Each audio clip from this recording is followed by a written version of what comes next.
प्रिय छात्र छात्री मैंने यही वीडियो रे आमे यही पोएमटी को सरल भाषा रे बुझिबा।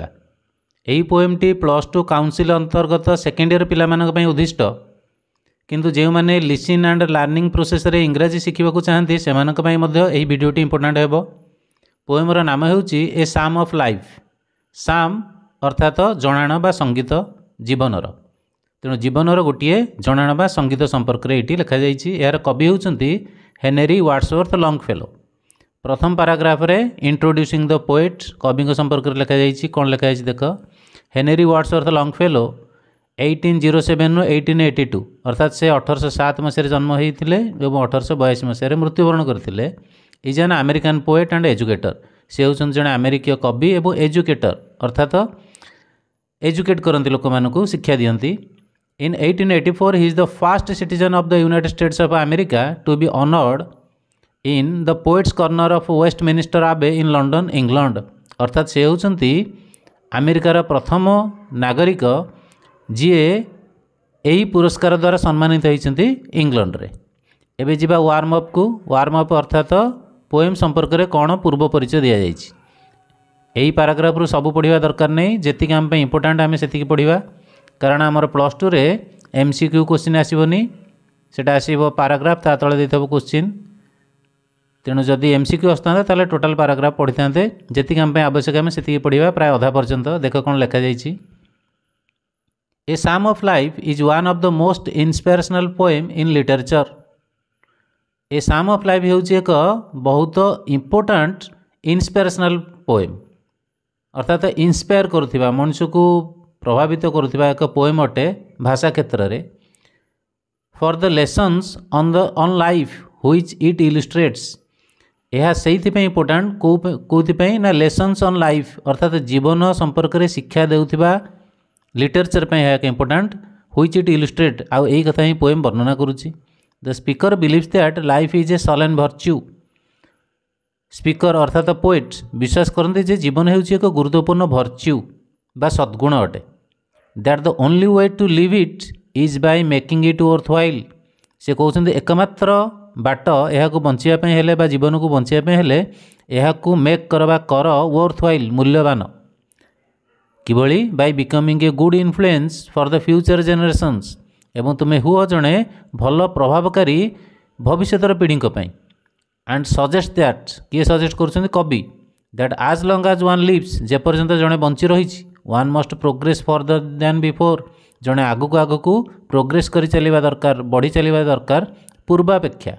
And provide impetus for others to create their own footprints. एवं से इम्पेटस से जड़े इंस्पिरेशन हवा दरकार बा प्रेरणार स्रोत हवा दरकार अन्य मानक पई जी क्रिएट करि पारुथिबो निजर पदचिह्न, जार पदचिह्न को देखिए भविष्य पीढ़ी बाट चलिए। एतिक आम इंपोर्टाट आगू किसी इंपोर्टाट नुह से सब MCQ होते इंपोर्टाट होता। एवं आस आम पोएम कौन लिखा जाइए से बुझा। लिखा जाइए tell me not in mournful numbers. अर्थात कवि कहते टेल मी नॉट। यह प्रोज शैली लिखा जाता डोंट टेल मी अर्थात मते कह ना। क्योंथिरे इन मोर्नफुल नंबर्स दुखपूर्ण नंबर्स रे। नंबर्स अर्थात गीत बा संगीत। दुखपूर्ण गीत संगीत कौन अर्थात से ही गीत संगीत जो वर्णना करा जाय थाए। कौन वर्णना करा जाय थाए? Life is but an empty dream. जीवन अटे एक शून्य स्वप्न। तेणु जीवन को शून्य स्वप्न प्रमाणित करने जो सब मोर्नफुल नंबर बा मोर्नफुल संगीत लिखा जाए ता माध्यम मत कह ना बा बुझेबा को चेष्टा कर ना। एक कवि कहते। कवि निजर मत कौन रखुंट? For the soul is dead that slumbers. से सोल पाई अर्थात से मानव पाई से मानव से की वर्ड यूज कर डेड। से सोल टी डेड अटे। दैट स्लम्बर्स जे सोई रहे अर्थात अलसुआ भाया जीवन कटाए। And things are not what they seem. आ जो मैंने अलसुआ भाई जीवन कटाती things are not what they seem. जिनस से नुहे जहाँ से माने सीम बा भाभी था मन करी जीवन से नुहे। आ जहाँ भाविकी से माने स्लम्बर करी अलसुआ भाई जीवन कटै था जीवन से भाई नुहे। एबे जीवा next stanza. Life is real. एटार कवि कहते लाइफटा रियल अटे एम्प्टी नुहे। Life is earnest. अर्नेस्ट अर्थात वेरी इंपोर्टाट। जीवन बहु इंपोर्टाट अटे। And grave is not its goal एवं ग्रेव अर्थात कबर यार लक्ष्यस्थल नुहे मनीष भावुँ मलापर दिने कबर को जीवी मशाणी की जीवी मशाणी बा कबर जीवन लक्ष्यस्थल बा गोल नुहे dust thou art to dust thou returnest was not spoken of the soul ये जो लिखाई धाड़ीटी dust thou art to dust thou returnest यही हूँ ख्रीस्टियान मानकर बाइबल गोटे धाड़ी बा वाक्य जेहेतु ए कवि होउछन जने ख्रीस्टियान तेणु से बाइबल रे श्लोकटी नहीं जार अर्थ होउछि डस्ट दो आर्ट अर्थात डस्ट अर्थात धूली दो माने तुमे आर्ट माने गढ़ा धूली तुमे गढ़ा टू डस्ट धूली को दो रिटर्नेस्ट तुमे फेरीजीव अर्थात बाइबल बुझाई तुम मटीर तैयारी बा धूली तैयारी दिने मरिकी तुम धूली बा मटीर मिशीजीव यही जो श्लोकटी ये जो वाक्यटी बाणीटी Bible was not spoken of the soul प्रकृत में यह आत्मार बाणी नुहे यही बाणी को कवि एठारे अस्वीकार करुछंती। नेक्स्ट आंसर देखिबा नॉट एंजॉयमेंट नॉट सरो जदि किए भावुथांती जीवन ताहले एंजॉय करिबा नला आउ किसी भावुथांती नाई एंजॉय नुहे केवल सरो करिबा दीटा को से अस्वीकार कर लिखिछंती नॉट एंजॉयमेंट नॉट सरो इज आवर डेस्टिन्ड एंड और वे ना एंजॉयमेंट अटे ना सरो अटे आमर डेस्टिन्ड एंड भाग्य निर्धारित एंड बा लक्ष्य और वे बा जीवन को बंचीबार शैली केवल एंजॉयमेंट किंबा केवल सरो नुहे ताले कौन अटे बट टू एक्ट कार्य करी चलिबा कर्म करी चलिबा आम जीवनर डेस्टिन्ड एंड और वे हूँ एक्ट कर्म कर that is tomorrow finds us farther than today जद्वारा प्रत्येक आसंता काली पाइब आमको आगरे आज ठारू अर्थात आज अपेक्षा आमर आगामीटा आहरी जो उन्नत हम या ओलटा बुझे कौन हम अतीत अपेक्षा आजिटा जो उन्नत हो आज ठारू भविष्य जो आउ टिके अधिक उन्नत हो से भाव में कर्म कर चल। नेक्स्ट आंसर देखिबा कवि कहउछंती art is long and time is fleeting art बा कर्म आर्ट माने गढ़ी चलिबा जीवन में किसी तैयारी कर चलिबा आर्ट माने कला कला अर्थात किसी गढ़ी चलिबा ये जो किसी करी चलिबा गढ़ी चलिबा एटा बहुत लंबा केबेले कर्म सरिबो नै गढ़ी चलिबा रो प्रोसेसटा केबेले शेष होई न थाए एटा बहुत long and time is flitting हेले जो आर्ट पई जो समय दरकार टाइम शीघ्र शीघ्र चली जाउछि आमर जीवन परिधि जी से आम गुड़ाई दिन बंची सारे तेणु आमर समय चली जाउछि केबे मृत्यु हम कही हेबनी एंड आवर हार्ट्स दो स्टाउट एंड ब्रेव एवं आम जदि भाविबा आमर हृदय स्टाउट एंड ब्रेव अच्छी माने स्ट्रंग एवं ब्रेव अच्छी कारण जीवन नाटक जीवन नाटिकाटा हृदय उपर निर्भर करता हार्ट उपर हार्ट जार स्ट्रंग अच्छी से बहुत दिन बंचब एक कथा आम यदि भाविबा जे मोर हार्ट बहुत स्टाउट और ब्रेव अच्छी स्ट्रंग अच्छी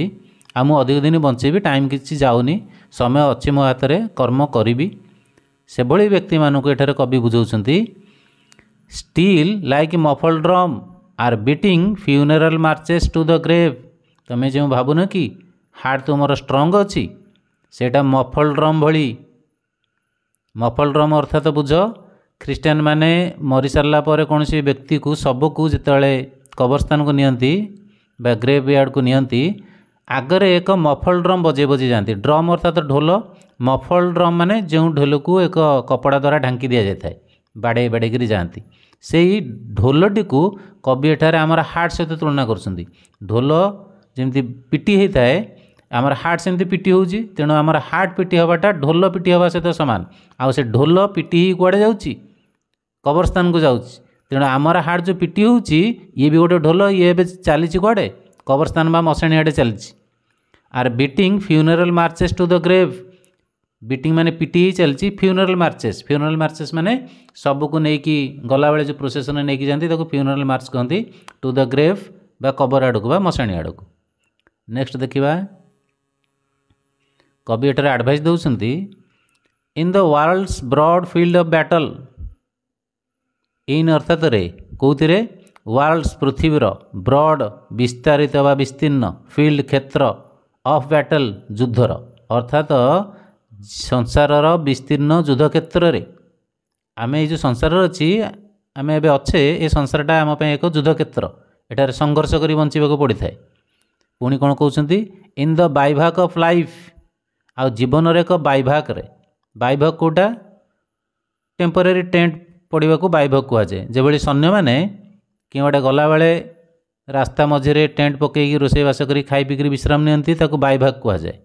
आउ एठी बाइभाग कहीं कहुई देख बुझ बाइभाग ऑफ लाइफ रो अर्थ कौन आमर जो जीवन ये गोटे दीर्घ यात्रा कवि अनुसार आमर जीवन यात्रा आरंभ होती भगवान पाखु तापर माँ पेट्रे एवं आम संसार अच्छे तापर पुणी भगवान पाखु फेरी जावा कि कौन तेणु यही जो लंबा यात्रा आम एक बाइभाग अच्छे ये संसार बाइभाग आ पूर्व आम माँ पेटर बाइभाग थे तेणु से कहते आम आम जीवन यात्रा एक बाइभाग अच्छे आउ बाइभाग be not like dumb dumb भली हुए नहीं और ड्राइव एन कैटल माने जो कैटल गाई गोरु को गोटे पटू बाँ पटू 5 जण मारे डाण पटू जाती डाण पटू 5 जण मारे बाँ पटू जाती से भाई ड्राइव एन कैटल हुओनी कि डम्ब हुओनी मुक हुओनी ताले हुओ कौन be a hero in the strife strife माने संघर्ष ये जीवन संघर्ष गोटे हीरो अर्थात विजयी भली हुओ। नेक्स्ट देखिबा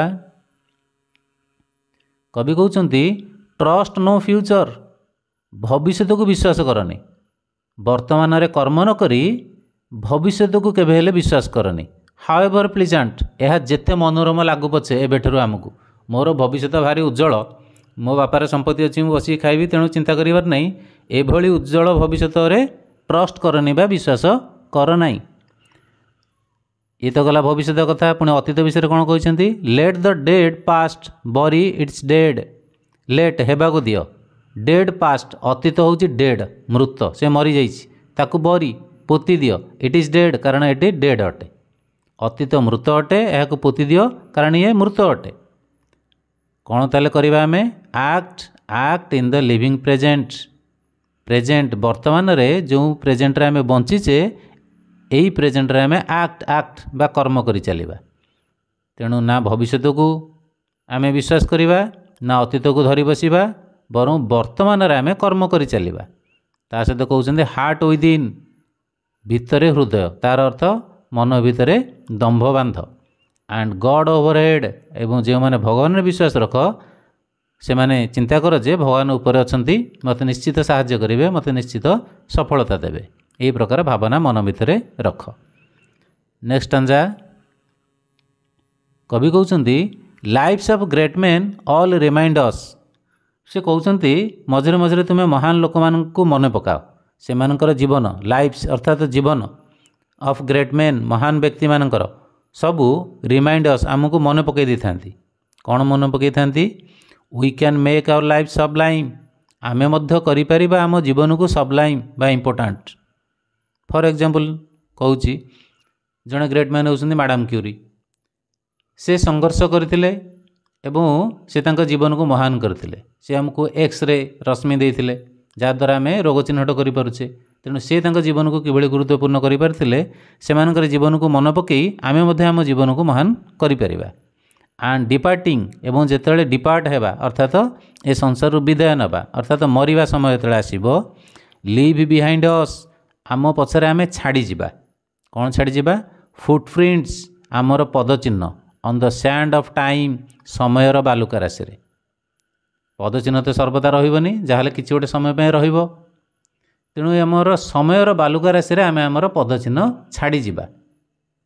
तापर नेक्स्ट स्टांजा देखिबा footprints that perhaps another sailing over life solemn main a forlorn shipwrecked brother seeing shall take heart again पुणी से फुटप्रिंट बा पदचिन्हटी को एठार रिपीट करिसेंती नेक्स्ट स्टांजा रे कहउछन्ती एभली पदचिन्ह दैट परहैप्स जहाकु नहीं बोधुए अनादर आउ जणिए से जनक कौन करुच्ची सेलिंग डंगा बाहुची ओभर लाइफ सलेन मैन जीवनर गुरुत्वपूर्ण सागर रे जीवन सागर रे जी डंगा बाहुची बा जीवन को परिचालित करुच्ची समय क्रमे से यदि ए फॉलन हताश मनीषटी हो जाइए एंड शिपरेक्ड ब्रदर एवं तार डंगा भांगी रुझी जाइए से भाईर सिंग देखिकरी क्या देखिकरी यही फुटप्रिंट बा पदचिन्ह को देखिकरी शाल टेक हार्ट अगेन पुणी थरे से हार्ट नब बा दंभ नब आमर पदचिन्ह को देखिक से दंभ बांध जेभली उदाहरण कहली सफल मनीष मैंने केते परिश्रम करछन्ती केते कष्ट सहिछन्ती केते विफलता देखिछन्ती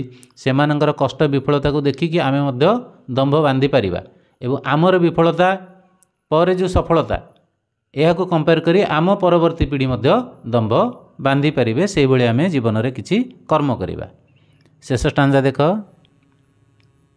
late us then be up and doing शेष एडवाइस दउछन्ती कवि एठारे ताहले चल लेट अस तेबे आस बी अप आमे जो सोई रहीचे निदर उठिबा एंड डूइंग कर्म करी चलिबा with a heart for any fate एवं आमर हृदय बा मन एनी फेट जेकोसी परिणाम बा जेकोसी भाग्य पे प्रस्तुत रखिबा।